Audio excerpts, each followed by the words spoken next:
selama Pak Anies dan Pak Wagub, Pak Riza ini memerintah sebagai pimpinan tertinggi di Pemprov DKI ini, apa Pak yang menurut Bapak ini menjadi milestone atau tonggak keberhasilan kepemimpinan Pak Anies dan Pak Riza?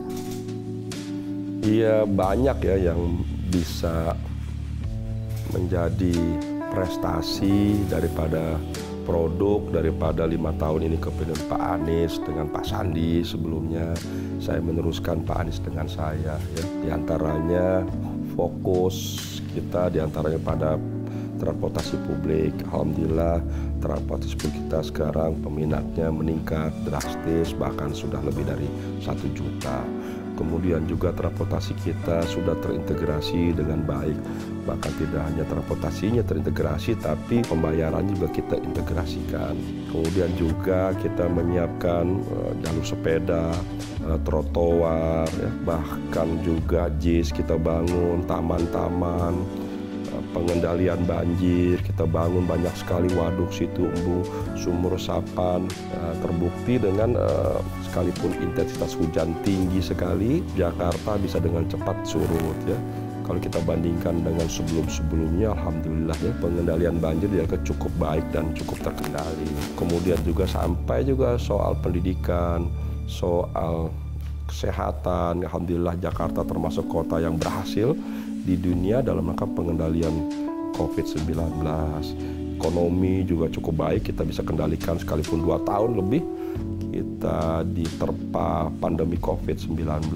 Bahkan di seni budaya tidak hanya kita bangun tim ya dengan revitalisasinya yang membanggakan, sarana prasarana fasilitasnya, tapi juga kita beri ruang seluas-luasnya sebesar-besarnya pada seni budayawan Jakarta untuk tampil, berkreasi, berinovasi. Ya, Pak Wagub, moto dari pemerintahan Pak Anies dan Pak Riza ini kan maju kotanya, bahagia warganya. Nah, menurut Pak Wagub ini sudah tercapai belum kebahagiaan warga ini? Iya, itu kan harus ditanyakan langsung ke warga. Ya. Masyarakat bisa melihat langsung apakah kotanya bertambah maju nggak, ya, sehingga maju kotanya. Kemudian apakah warga merasa bahagia nggak? Silakan ditanyakan ke warga. Yang penting bagi kami niatkan baik, kami ikhtiarkan sebaik mungkin tentu dengan perencanaan yang komprehensif, holistik, semua untuk mencapai maju kotanya, bahagia warganya. Insya Allah, alhamdulillah saya bersyukur. Insya Allah tinggal beberapa hari lagi saya menjalani tugas sebagai wakil gubernur selama 2,5 tahun. Mudah-mudahan masyarakat cukup merasa terbantu. Banyak kalangan yang menilai bahwa duet Pak Anies dengan Pak Wagub ini, dengan Pak Riza ini duet yang harmonis ya. Tidak ada perang bintang dan sebagainya. Ini resepnya apa sih yang kemudian terjadi sebuah duet yang harmonis, Pak Wagub? Iya, sebenarnya sederhana saja. Memang di Indonesia Republik ini banyak sekali terjadi, mohon maaf, antara kepala daerah, wakil daerah, apakah di provinsi, di kabupaten, di kota madya, itu sering terjadi miskomunikasi, miskoordinasi, bahkan kadang diem-dieman, konflik, dan lain sebagainya. Nah, alhamdulillah saya sama Pak Gubernur bisa menempatkan diri. Ya. Jadi tugas wakil itu memang kalau di aturan undang-undang dan PP jelas. Dia membantu gubernur, tugas-tugas gubernur, atau melaksanakan tugas-tugas yang nanti diarahkan, diputuskan, atau diberikan oleh gubernur kepada wakil gubernur. Nah, di samping itu saya sebagai wakil harus mampu menempatkan diri bahwa saya ini wakil, ada pimpinan di atas saya, itu kepala daerah. Sekalipun kami ini dalam satu kotak yang sama, tapi tetap saja saya harus memposisikan diri sebagai wakil. Kemampuan kita sebagai wakil untuk mampu menempatkan diri itulah kunci keharmonisan antara kepala daerah dengan wakil kepala daerah. Setiap pemimpin orang Sumatera itu punya cara, punya gaya yang mungkin kadang berbeda dengan kita. Itu kita harus pahami, kita mengerti. Kita harus mampu menyesuaikan. Pembagian kerjanya boleh tahu Pak Wagub seperti apa? Ya, antara pembagian Pak Anies kerja dengan Bapak? kita saling melengkapi. Jadi sudah ya mengalir seperti air, tidak ada pembagian secara khusus. Umpamanya Pak Anies tugaskan skisa ngurusin pendidikan, Pak Anies kesehatan, atau saya disuruh ngurusin banjir, Pak Anies transportasi. Tidak ada pembagian khusus seperti itu. Semua kita jalankan bersama-sama dengan para SKPD, ya, OPD yang ada di Jakarta dengan dinas badan terkait yang ada, Di antara, dengan jajaran sampai kelurahan. Di antara tadi yang disebutkan milestone dari kepemimpinan Pak Anies dan Pak Riza itu adalah ada beberapa tadi Pak, ya, di antara JIS, kemudian juga transportasi, kemudian rumah 0 rupiah. Iya, DP 0%. Nah, ini kan seperti rumah DP 0 rupiah kan masih jauh dari target ya Pak Riza ya. Ini seandainya nanti berakhir minggu depan, apakah di rencana pembangunan daerah itu tertuang rumah DP 0% harus diselesaikan sesuai dengan target hunian? Ya memang targetnya waktu itu memang 200.000 lebih ya. Tapi itu bukan target yang diwajibkan bagi Pemprov. Kita sudah membagi mana yang menjadi tugas swasta, mana yang menjadi tugas BUMD, mana yang menjadi tugas Pemprov dalam hari ini Dinas Perumahan. Justru alhamdulillah yang menjadi tugas daripada Pemprov itu sejauh ini cukup baik dan maksimal ya. Memang yang belum banyak itu justru mohon maaf dari pihak swasta. Kenapa? Karena swasta ini kan kemarin 2 tahun lebih diterpa pandemi COVID. Nah, sehingga mereka jangankan mau bangun-bangun yang baru ya, menjual yang lama saja tidak mudah, apalagi bangun yang baru. Butuh modal yang besar, butuh waktu, dan lain sebagainya. Kami memahami itu. Tapi yang menjadi komitmen kami dengan APBD yang ada, bersama BUMD, melibatkan pihak ketiga, kami jalan terus ya. Seperti belum berapa ini kan kami juga sudah meresmikan kembali. Ada 33 tower, tidak kurang dari 14.000 ya, unit kita resmikan kembali untuk kepentingan DP 0 rupiah.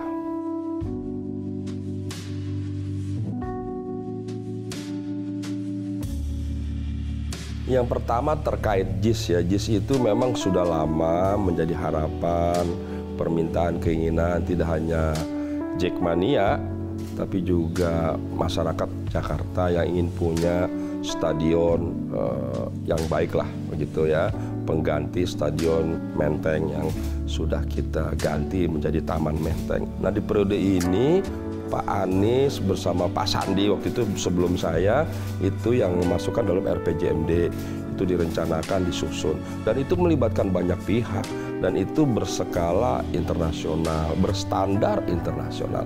Namun kalau ada pihak yang masih menganggap tidak sesuai dengan standar FIFA, ya itu silahkan saja, itu pendapat. Tapi sejauh ini teman-teman dari Dinas Pemuda Olahraga, dari Jakpro dan yang lain yang terkait itu berusaha semaksimal mungkin tentu membangun stadion itu tidak hanya berstandar internasional tapi juga memenuhi standar-standar lain termasuk standar FIFA. Nah itulah sekali dibangun dan alhamdulillah ini termasuk stadion terbaik di dunia ya. Apalagi dengan rooftop seperti itu nomor 2 terbesar di dunia itu kalau tidak salah ya. Nah itu juga sesuatu yang kita banggakan. Mudah-mudahan tugas pemerintah sudah menyiapkan fasilitasnya, tugas warga menjaga, merawat, dan mari kita dorong anak-anak kita untuk menjadi atlet-atlet sepak bola yang membanggakan, juga berkelas dunia, berkelas internasional.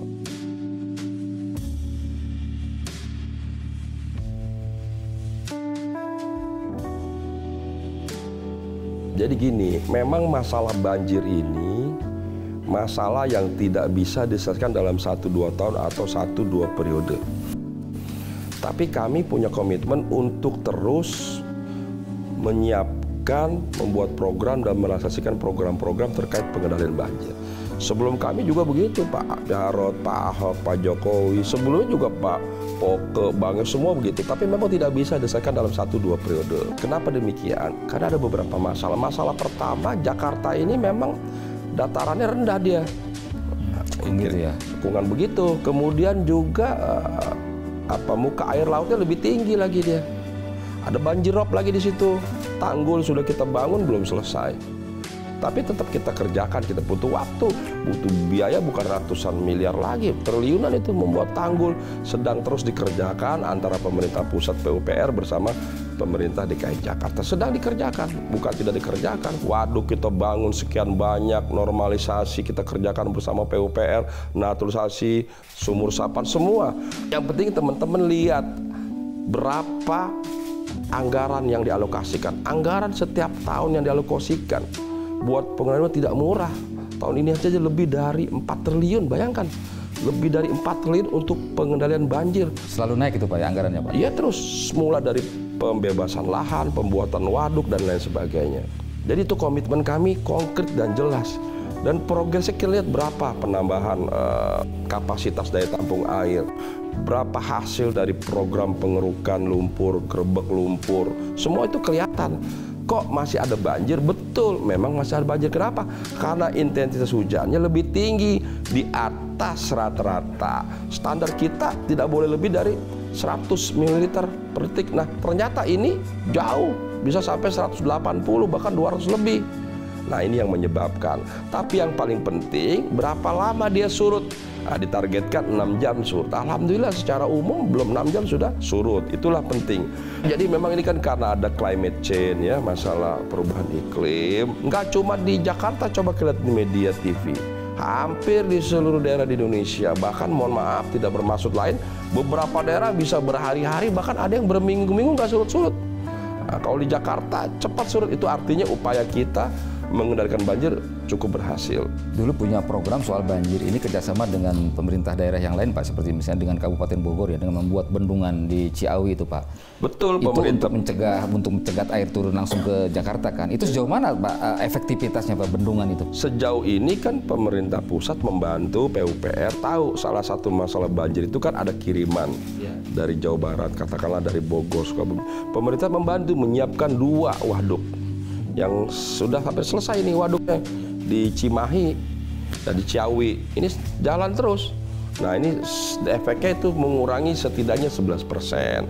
Memang tidak bisa menyelesaikan langsung. Upayanya dari Bogor itu ada banyak hal. Pertama, penyiapan waduk disiapkan, tujuannya menampung. Kedua, juga lakukan penanaman hutan kembali, reboisasi, itu juga. Penertiban villa-villa, itu juga dilakukan. Pembersihan kali Ciliwung, kali Cisadane juga dilakukan. Itu banyak sekali. Jadi kita ini bekerja sama dengan Jawa Barat, dalam hari ini Bogor, umpamanya dengan DKI. Itu kita lakukan. Memang tidak bisa serta-merta selesai seperti membalikan tangan. Ini perlu waktu. Yang penting masyarakat lihat sejauh mana kesungguhan, komitmen, dan konsistensi Pemprov DKI Jakarta mengendalikan banjir. Akan terlihat itu progresnya. Kan uang segitu banyak, dicek kemana nih uangnya. Dibikin waduk. Betul nggak dibikin waduk? Waduk berapa kapasitasnya? Betul nggak meningkatkan daya tampung? Betul nggak mengurangi banjir? Kan kelihatan di situ. Pak Wagub, indikator yang ideal untuk menjelaskan keberhasilan penanganan banjir itu seperti apa Pak? Kalau tadi harus 6 jam selesai surut, apakah ada target ideal dari Pemda agar surut itu lebih cepat lagi Pak? Misalnya seperti apa Pak? Ya tentu nanti secara bertahap dia akan cepat ya. Contoh nih, di Jakarta ini ada 13 sungai yang ada di Jakarta, tapi sungai milik pemerintah pusat. Sungai ini sudah lama tidak dikeruk gitu. Tapi kan ngeruk ini itu kan kita harus koordinasi dengan pemerintah pusat. Sejauh ini kita punya tidak kurang dari 257 eskavator yang setiap hari selama 2 shift itu bekerja melakukan pengerukan di waduk, di situ, di embung, bahkan di sungai-sungai kali. Itu kita lakukan. Tapi harus disampaikan juga bahwa yang kita lakukan sekarang ini masih sekitar 15% selesai. Kenapa? Karena masih ada keterbatasan tenaga, keterbatasan alat. Alat kita kan cuma ada 257 dump truck kita dan sebagainya. Ini terus kita akan juga upaya ke depan, salah satunya kita akan tambah. Dan tentu kita berharap pemerintah pusat, PW juga bisa menambah eskavator supaya sungai yang 13 sungai milik pemerintah pusat ini juga semua dikeruk. Kalau itu dikeruk semua, itu paling tidak menambah bisa 2, 3, bahkan 5 meter itu kedalamannya, sehingga menambah daya tampung kapasitas air. Itu akan jauh berfungsi cukup efektif dalam rangka penanganan banjir. Pak, terkait dengan banjir, dalam hal ini banjir rob, sejumlah pakar mengatakan bahwa Jakarta akan tenggelam, khususnya di utara Jakarta. Sejauh mana ancaman ini kemudian menjadi perhatian dari Pemprov guna untuk mengatasi banjir akibat rob yang semakin memburuk nantinya Pak? Betulkah Jakarta akan tenggelam Pak?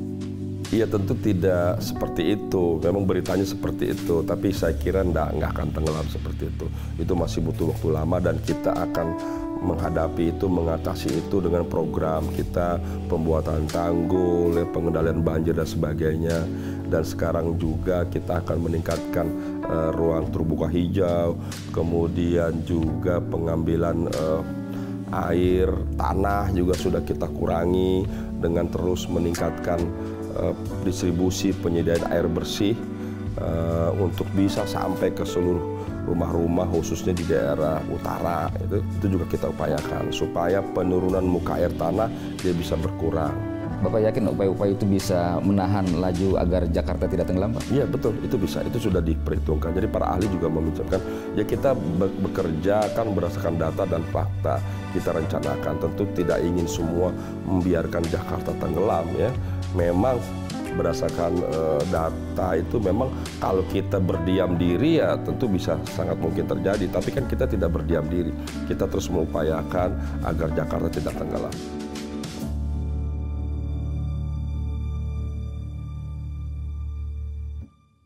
Jadi yang pertama, IKN ini kan sudah menjadi keputusan pemerintah, keputusan negara, keputusan nasional sesuai dengan undang-undang yang ada. Nah, bagi Jakarta sendiri juga sudah diputuskan Jakarta akan menjadi daerah khusus ini dalam proses ya. Dalam proses penyusunan perundang-undangan kami sudah sampaikan ke Kemendagri, nanti akan dituliskan ke DPR bahwa Jakarta akan menjadi daerah khusus. Nah, kita berharap daerah khusus pusat perekonomian, pusat perdagangan, pusat jasa berkelas regional, berkelas global, bahkan nanti di situ juga jadi pusat bisnis. Dengan demikian kami meyakini bahwa Jakarta akan menjadi magnet, tetap menjadi magnet sekalipun ibu kota berpindah, pemerintahan berpindah, tetap Jakarta masih menjadi kota yang nyaman, yang enak, yang menarik ya.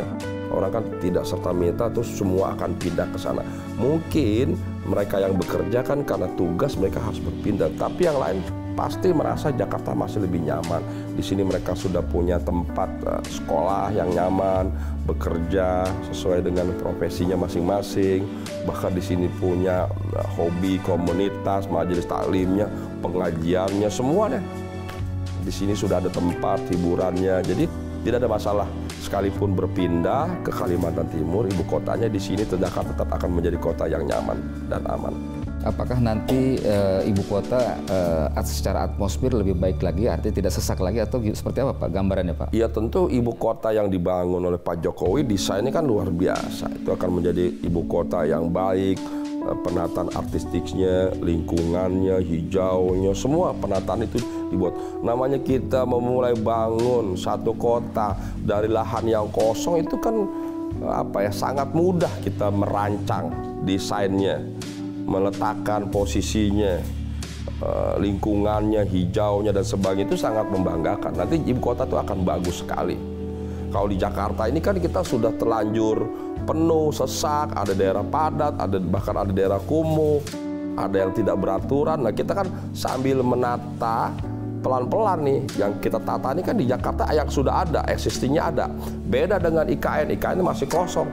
Dia dengan mudah dia mengatur berapa lebar jalan, mau seperti apa transportasinya, infrastrukturnya seperti apa, bangunannya seperti apa, desainnya dan semuanya itu dengan mudah. Nah kan, ya itu akan lebih baik, tentu akan lebih indah. Kantor-kantor pemerintahan yang ditinggalkan oleh karyawannya, pegawainya menuju IKN ini, apakah nanti akan ditangani oleh Pemprov untuk disewakan atau seperti apa Pak? Ya itu nanti, itu kan milik pemerintah pusat, semuanya kita serahkan kepada pemerintah pusat. Apakah kebijakan pemerintah kita belum tahu, apakah itu akan dijual, atau disewakan, atau diserah terimakan kepada siapa untuk dimanfaatkan, itu semua kewenangan pada pemerintah pusat. Masing-masing itu kan aset dari kementerian masing-masing. Departemen-departemen yang ada punya aset masing-masing, badan-badan yang ada punya aset masing-masing, itu terserah. Nanti bagaimana kebijakan pemerintah kita ikuti.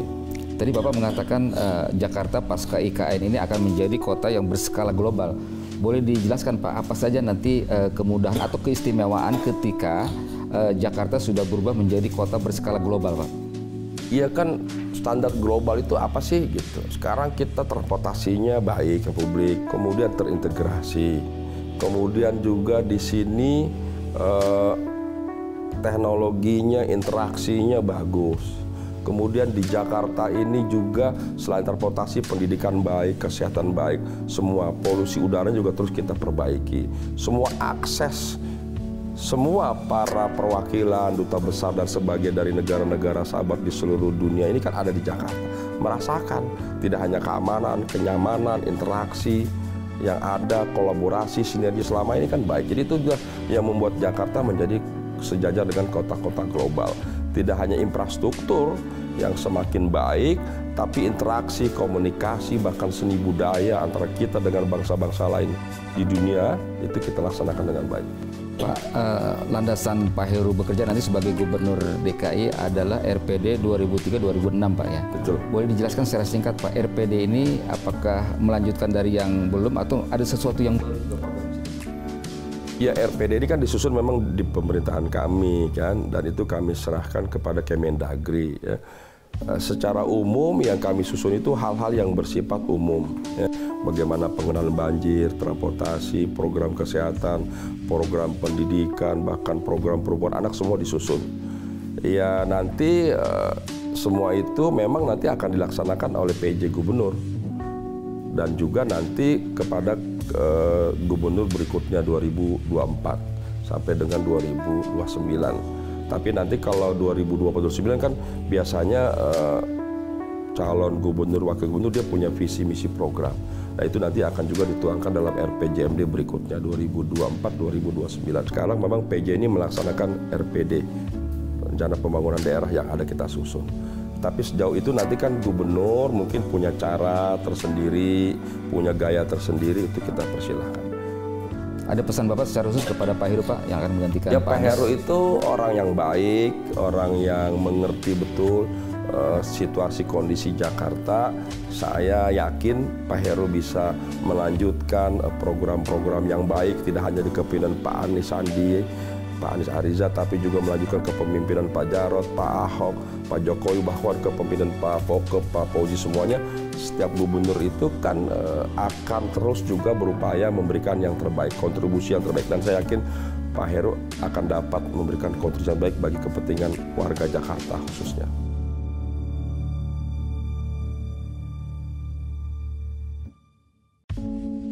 Ya saya ini kan sekarang ini kebetulan ditunjuk sebagai ketua partai Gerindra DKI Jakarta. Ya tugas saya sebagai ketua partai ya di DKI Jakarta tuh ada 3. Pertama, memenangkan Pilpres 2024-2029. Kebetulan partai Gerindra sudah memutuskan dan mengusung Pak Prabowo, itu tugas saya. Kemudian juga partai Gerindra alhamdulillah ranking 2 perolehan suara Jakarta. Tugas saya bagaimana suara partai Gerindra bertambah ya. Diusahakan bisa menang di Jakarta. Ketiga juga kursi di Gerindra ini, kursinya DPRD ada 19, ini juga bagaimana bertambah. Tiga-tiganya kita ingin menang di Jakarta. Sekalipun memang tantangannya jauh lebih berat dari pemilu 2019 dan pemilu 2020. Ini tantangan bagi saya dan teman-teman pengurus dan kader partai simpatisan di Jakarta agar bisa memenangkan pemilu 2024 dengan tantangan lebih berat. Kami justru melakukan upaya-upaya konsolidasi yang lebih menyeluruh, holistik, harus sungguh-sungguh supaya bisa memenuhi target. Di samping tentu saya aktivis, banyak mengurus berbagai organisasi yang ada di Jakarta. Sempat ramai juga menjadi pembicaraan masyarakat itu soal pergub perluasan daratan. Itu sejauh mana keberadaan pergub tersebut, Pak? Ya begini, itu kan terkait kasus reklamasi. Kan dulu waktu kampanye visi misi Pak Anies Sandi itu kan dulu tidak mendukung lah ada reklamasi. Setelah dipilih kan janji kampanye ini kan harus dipenuhi. Tapi setelah dicek sudah terlanjur terbangun tidak kurang dari 4 pulau ya. 4 pulau. Nah akhirnya diputuskan yang sudah terbangun ini bagaimana dimanfaatkan. Nah sebaliknya yang belum dibangun itu di stop dulu, diberhentikan. Itulah kebijakan yang ada. Nah juga kita juga menambah juga di Ancol Timur itu untuk kepentingan perluasan Ancol juga kita lakukan. Jadi saya kira inilah yang sudah menjadi kebijakan Pak Anies dalam rangka menyikapi soal perluasan Tapi dari sisi apa namanya visi pembangunan yang berkelanjutan, pembangunan ramah lingkungan, tampaknya perluasan daratan itu menjadi sesuatu yang kontraproduktif, Pak. Iya, memang itu menjadi perdebatan, perbincangan di sana sini. Ini juga masih terus kita lakukan upaya ini untuk juga melakukan evaluasi dan memberikan perhatian. Tapi sejauh ini semua itu dilakukan juga sudah melalui sebuah proses yang panjang. Artinya Pergub itu tetap dipertahankan, tidak Ya, akan sejauh dicabut, ini Pak. belum ada pencabutan. Baik Pak Wagub, terima kasih banyak atas waktunya. Kami doakan selalu sehat walafiat dan kami ingin terus bersilaturahmi dengan Bapak. Sama-sama, terima kasih. Terima kasih banyak Pak Wagub. Terima kasih.